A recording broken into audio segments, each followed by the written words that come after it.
நம்ம விரதம் களைஞ்சிருமோ? பரவாயில்ல பரவாயில்ல, நம்மளும் லைட்டா டெஸ்ட் பண்ணி பார்ப்போம். வேலைக்காரி தானே.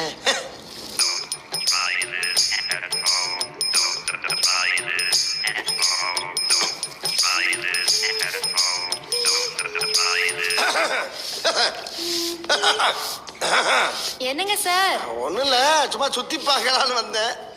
சுத்தி பக்கவா? சுத்தி பக்க கக்கூஸ்ல என்ன இருக்கு? எடியா கையா.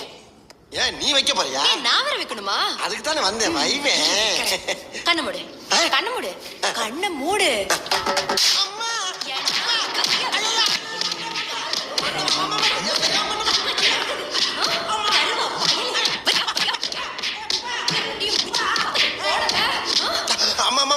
நான் ஏதோ தெரியாம ஒரு சவனத்துல பண்ணிட்டோமா, என்ன மன்னிச்சுக்கமா. என் மாமன் சொல்லி இந்த மாசம் உனக்கு சம்பளம் கூட வாங்கி தரேன், கோச்சுக்கலாமா? அப்புறம் இந்த விஷயம் நமக்குள்ளே